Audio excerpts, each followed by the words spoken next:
제가 요즘 아내와 함께 종종 시청하는 의학 드라마가 있습니다. 그런데 그 여러 회차 중에 한 장면에서 등장했던 하나의 글귀가 제 마음에 깊은 울림이 있었습니다. 때때로 불행한 일이 좋은 사람에게 생길 수 있다. 그 의대생들이 배우는 산과 교과서의 맨 앞장에 나와 있는 글귀라고 합니다. 그런데 이러한 일들이 때때로가 아니라 자주 발생한다면, 그리고 이런 경우가 아주 일반적인 시대를 우리가 만약 살아가고 있다면 우리는 어떠한 마음으로 살아야 할까요? 이 세상을 살아가는 저희가 종종 낙담하는 경우가 있다면 아마도 우리가 볼 때 경건하고 선한 사람들은 고난과 어려움을 당하는 반면 거짓을 말하고 사람들 사이를 이간질하는 사람들이 이 세상에서 좋은 평가를 받고 더 나아가 형통한 삶을 살아가는 그런 모습을 목격하게 될 때가 될 것입니다. 저희가 함께 읽은 이 시편 12편의 말씀은 악인들이 형통한 삶을 살아가는 것을 바라보며 다윗이 하나님께 호소한 글귀입니다. 선한 사람들이 고난을 당하며 악한 사람들이 형통을 누리는 세상, 거짓이 만연한 시대를 바라보며 다윗이 하나님께 드린 호소와 믿음의 선포가 바로 우리가 함께 읽은 이 시편 12편의 말씀인 것입니다. 그렇다면 동일하게, 아니면 때로는 어쩌면 더 악하고 패역해 보이는 오늘날 이 시대를 살아가고 있는 저희 그리스도인들에게 이 본문의 말씀이 전달하는 교훈은 무엇이 있을까요? 이 아침 이 말씀을 우리가 함께 살펴보며 주님께서 주시는 두 가지 교훈과 은혜를 함께 나누고 또 은혜를 나누기를 원합니다. 첫 번째로 본문의 말씀이 전달하고 있는 것은 이것입니다. 이 세상에서 거짓과 위선을 행하는 이 사람들의 모습을 보며 우리가 해야 할 것은 우리의 모습을 돌아보아야 한다는 것입니다. 시편 기자인 다윗은 여호와여 도우소서라는 말로 시편 12편을 시작합니다. 1절 말씀인데요. 여호와여 도우소서, 경건한 자가 끊어지며 충실한 자들이 인생 중에 없어지나이다. 다윗은 이 악하고 패역한 시대에 교만한 사람들, 그리고 악한 사람들이 흥왕하는 반면 경건하고 충실한 사람들이 점점 사라지고 있는 이 현재 상황을 개탄하며 하나님께 지금 호소하고 있습니다. 저희가 보통 시편에는 두 가지 하나님의 성품이 드러난다라고 얘기하고 있는데요. 그것은 히브리어로 헤세드로 표현되는 인자와 에메트라고 표현되는 진리가 바로 그것입니다. 그런데 오늘 본문 말씀인 이 시편 12편은 이렇게 하나님의 두 가지 성품인 인자와 진리를 따르는 두 부류의 사람들, 경건한 자와 충실한 자가 사라지고 있음에 대한 탄식으로 이 노래의 시작과 끝이 구성되어 있는 것입니다. 8절 말씀에 비열함이 인생 중에 높임을 받는 때에 악인들이 곳곳에서 날뛰는도다. 그런데 이와 같이 하나님의 성품을 따르지 않는 자들의 모습은 본문 2절 말씀과 같이 거짓말로 이웃을 속이는 것이고 권력자들에게는 아첨하는 말로 정의를 무너뜨리는 것이라고 시편 기자는 고백하고 있습니다. 그런데 사실 이렇게 반역과 배반의 역사는 구약시대 다양한 본문에서 목격되고 있는 사실 상황입니다. 예레미야 선지자가 활동했던 시대에는 거짓 선지자들이 굉장히 많았습니다. 하나님의 말씀을 받지 않았음에도 불구하고 자신의 어떤 유익을 위해, 그리고 정치적인 목적을 위해 거짓으로 예언하는 사람들이 많았던 것 같습니다. 예레미야가 총 52장으로 구성되어 있고 선지자라는 단어가 나온 구절이 대략 87개인데요. 이 중 예레미야를 지칭하는 단어를 제외하고 대부분 부정적이거나 거짓을 언급할 때 이 선지자라는 단어가 사용되었습니다. 대표적인 말씀이 예레미야 28장 15절 말씀인데요. 선지자 예레미야가 선지자 하나냐에게 이르되 하나냐여 들으라, 여호와께서 너를 보내지 아니하셨거늘 내가 이 백성에게 거짓을 믿게 하는도다. 예레미야 선지자가 거짓을 이야기하고 있는 이 하나냐 선지자에게 하나님의 엄중한 경고의 말씀을 전달하는 장면입니다. 얼마나 이 거짓 선지자들이 많이 난무했는지 하나님께서 이렇게 말씀하셨습니다. 예레미야 23장 16절 말씀인데요. 만군의 여호와께서 이와 같이 말씀하시되 너희에게 예언하는 선지자들의 말을 듣지 말라. 그들은 너희에게 헛된 것을 가르치나니 그들이 말한 묵시는 자기 마음으로 말미암은 것이요 여호와의 입에서 나온 것이 아니니라. 이처럼 예레미야를 비롯해 이 구약 시대 하나님의 선지자들이 공통된 고백은, 그들이 했던 이 공통된 고백은 이스라엘 백성의 거짓과 위선이었습니다. 이웃에게 거짓을 말하고 자신의 이익을 위해 아첨하며 진실을 말하지 않는 것입니다.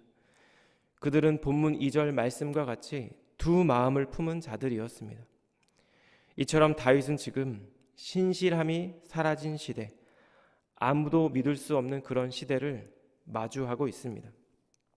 그런데 이어지는 본문 3절 말씀에서 다윗은 하나님께서 결코 그런 자들을 그대로 내버려 두지 않는다는 분명한 사실을 선언하고 있는데요. 여호와께서 모든 아첨하는 입술과 자랑하는 혀를 끊으시리니, 하나님께서 이제 행하실 일들은 이렇게 아첨하는 입술과 자랑하는 혀를 끊으신다는 것입니다. 거짓을 말하고 아첨하며 이간질하는 자들이 잠깐은 잘 되는 것처럼 보일 수 있습니다. 그리고 때로는 그들의 번영이 영원할 것처럼 보일 때도 있습니다. 하지만 결국 하나님께서 그들을 그대로 두지 않는다는 것입니다. 하나님을 경외하는 마음 없이 자기 스스로의 지혜와 힘에 기대어 거짓과 아첨을 일삼는 자들이 얼마나 어리석은 사람들인지를 본문 4절 말씀이 이렇게 전달하고 있습니다. 그들이 말하기를 우리의 혀가 이기리라. 우리 입술은 우리 것이니 우리를 주관할 자 누구리요 함이로다. 사랑하는 여러분, 그들이 갖고 있는 근본적인 문제는 무엇일까요? 그것은 바로 그들의 교만한 마음이었습니다. 우리의 혀로 이길지라. 그들은 자신들의 과장되고 거짓된 말이나 상대방을 위협하고 무시하는 말들을 통해 자신들이 목적하는 바 무엇이든지 이룰 수 있다고 생각하는 어리석은 사람들이었습니다. 이러한 그들의 교만은 두 번째 문장에서 굉장히 적나라하게 드러나고 있는데요. 우리를 주관할 자 누구리요? 이 문장의 문자적인 의미는 도대체 누가 우리의 주인인가라는 뜻입니다. NIV는 이 단어를, 이 구절을 Who is our master라고 번역하고 있습니다. 그들은 그들 위에 하나님이 계시다는 사실을 망각하고 있고, 무슨 말을 하든 어떤 일을 하든 심판의 때에 하나님의 심판을 받는다는 이 분명한 사실도 알지 못하고 있습니다. 그렇다면 이렇게 세상 속에서 거짓과 위선의 삶을 살아가며 하나님을 경외하는 마음, 하나님을 두려워하는 마음 없이 이 땅을 살아가는, 때로는 형통해 보이는 삶을 살아가는 이 세상 사람들을 바라보며 저희는 어떠한 마음을 품어야 할까요? 제 개인적으로 이 본문의 말씀을 묵상하는 가운데 제가 예전에 이제 회사에서 직장 생활할 때 이따금씩 스스로에게 깜짝 놀랐던 기억들이 떠올랐습니다. 제가 구체적인 정황은 기억이 나지 않는데요. 종종 제가 제 스스로에게 놀랬던 것은 어떤 특정한 상황에서 분명히 거짓말은 아닌데 교묘히 그 상황을 모면하기 위해 둘러대고 있는 제 자신의 모습을 발견했을 때입니다. 때로는 나의 유익을 위해 상대방이 모르고 있던 다른 사람의 잘못을 은근슬쩍 이야기하고 있는 제 자신의 모습을 발견했을 때였습니다. 아마도 다른 사람이라면 속으로 흉을 보았을 그 모습을, 그러한 말과 행동을 지금 내가 하고 있다는 이 적나라한 현실 앞에서 굉장히 당황하고 또 부끄러워했던 그런 기억이 났습니다. 이 세상에서 거짓을 말하고 사람들을 속이며 아첨하는 말로 형통한 삶을 살아가는 이 사람들을 바라보며 우리가 가져야 하는 생각과 마음은 우리를 돌아보는 것입니다. 왜냐하면 다윗의 고백과 같이 하나님께서 당신의 때, 당신의 방법으로 모든 아첨하는 입술과 자랑하는 혀를 끊으실 것이기 때문입니다. 아모스 선지자의 고백과 같이 하나님께서 오직 정의를 물같이 공의를 마르지 않는 강같이 흐르게 하실 것이기 때문입니다. 하나님께서 허락하신 이 삶의 자리에서 이 자리에 계신 우리 사랑하는 한우리 교회 모든 성도님들은 하나님 앞에서 경건한 자와 충실한 자로 부르심 받은 분들인 줄 믿습니다.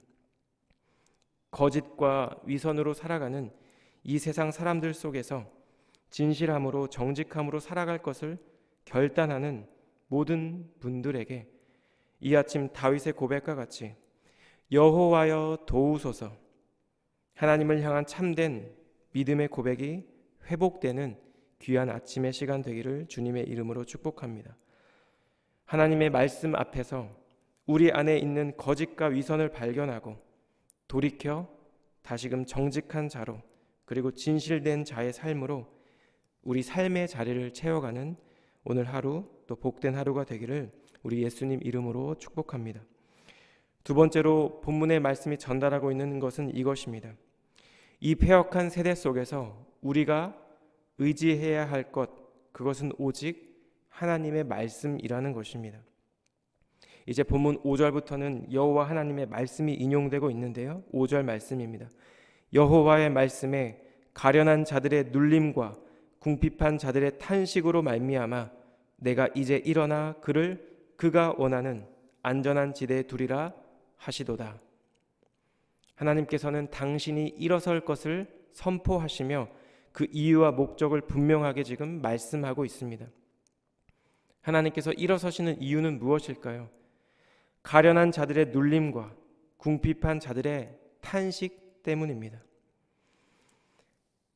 여호와께서는 이들이 악인들에게 유린당하며 황폐해진 상황을 보고 계셨고 그들의 외침을 듣고 계셨다는 것을 우리에게 알려주고 있는 것입니다. 그리고 이제 친히 일어날 것을 분명히 말씀하고 계십니다. 여호와께서 일어서시는 목적은 그들을 안전한 곳에 두는 것입니다.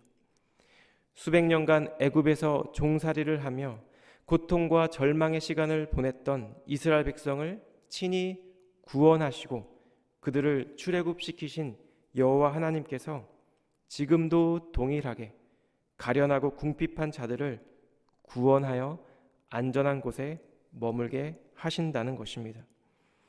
이어지는 6절 말씀에서 시편 기자는 이렇게 고백합니다. 여호와의 말씀은 순결하며 흙 도가니에 7번 단련한 은 같도다. 그는 여호와의 말씀이 순결하다고 표현합니다. 이 본문의 말씀을 문자적으로 번역하면 여호와의 말씀들은 순결한 말씀들이다가 됩니다. 여호와의 말씀을 지금 강조하고 있는 것이죠. 그런데 그 말씀이 얼마나 순결하냐면 흙 도가니에 7번이나 단련한 은 같다고 이야기합니다. 이 7이라는 숫자는 완전수를 의미합니다. 은에 불순물이 하나도 없을 때까지 재련한 것을 의미한다는 것입니다. 이와 같이 여호와의 말씀에 대한 이와 같은 고백은 사실 다른 시편과 잠언에서도 저희가 동일하게 찾아볼 수 있는데요. 시편 18편 다윗의 시에 30절에 이런 말씀이 있습니다. 여호와의 도는 완전하고 여호와의 말씀은 순수하니 그는 자기에게 피하는 모든 자의 방패시로다. 시편 119편 140절인데요. 주의 말씀이 심히 순수함으로 주의 종이 이를 사랑하나이다. 잠언 30장 5절의 아굴의 고백입니다. 여호와의 말씀은 다 순전하며 하나님은 그를 의지하는 자의 방패시니라. 즉 하나님의 말씀이 순결하고 순수하다는 것은 그 하나님의 말씀이 갖는 확실성과 신실성을 저희에게 보여주고 있는 것입니다. 경건한 자들과 충실한 자들이 핍박을 당하고 궁핍해지는 이 어려움을 당하며 거짓이 만연한 시대를 살아가면서도 다윗이 절망에서 벗어날 수 있었던 것은 하나님 말씀의 순수함, 그 말씀의 온전함 때문이었던 것입니다. 그리고 그 하나님의 말씀에 대한 믿음이 있었기 때문에 다윗은 7절과 같이 고백할 수 있었습니다.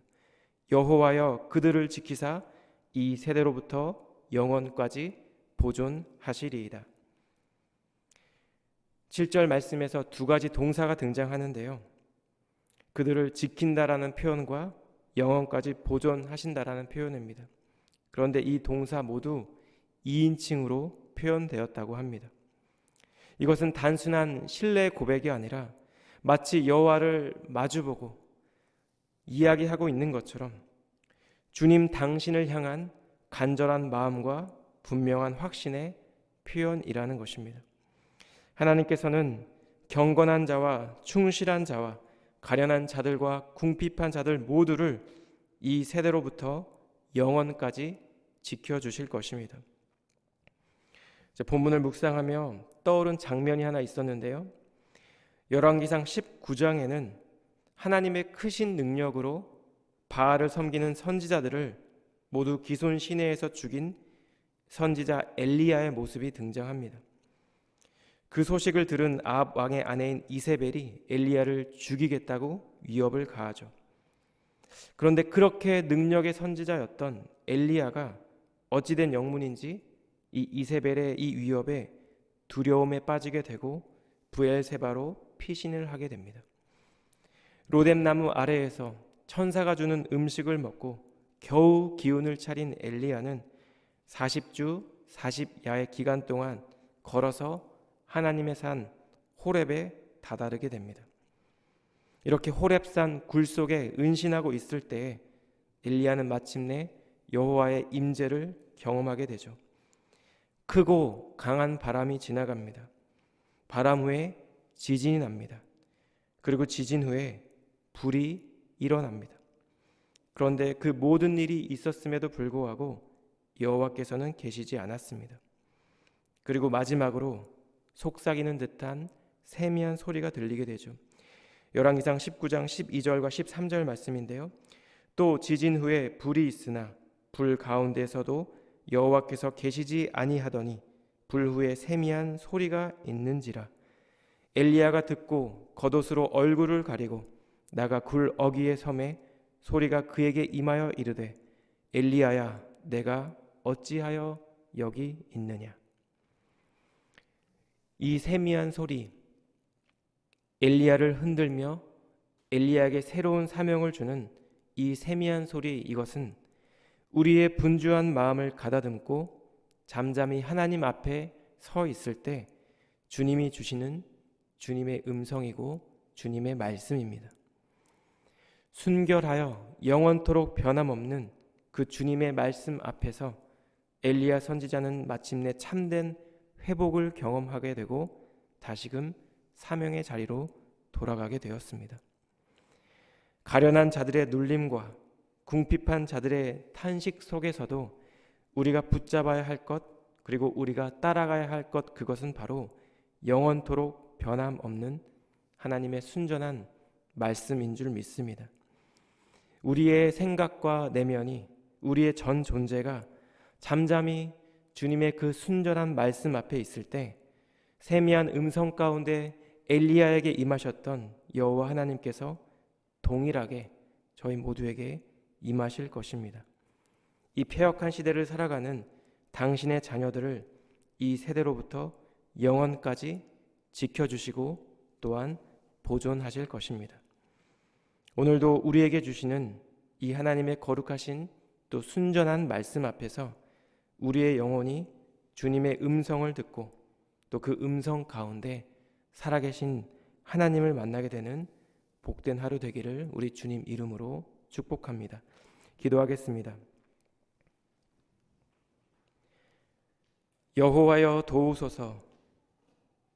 패역한 시대를 살아갔던 다윗의 이 고백이 오늘날을 살아가는 저희 모두의 고백 되기를 원합니다.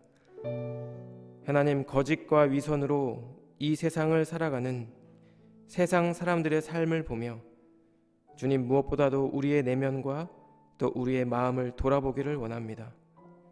그들의 거짓과 그들의 위선을 따르지 않고 신실함과 정직함으로 주님의 도우심을 구하는 그런 신실한 자들 되기를 원합니다. 하나님, 우리의 매일의 삶 속에서 순간순간마다 순전하고 순결한 하나님의 말씀을 사모하고 그 말씀 앞에 서게 하여 주시옵소서. 주님의 그 세미한 음성을 더욱더 갈망하게 하시고 영원토록 변함없는 하나님의 말씀을 따라 그 말씀의 인도하심을 따라 살아가는 우리 사랑하는 성도님들의 삶이 되게 하여 주시옵소서.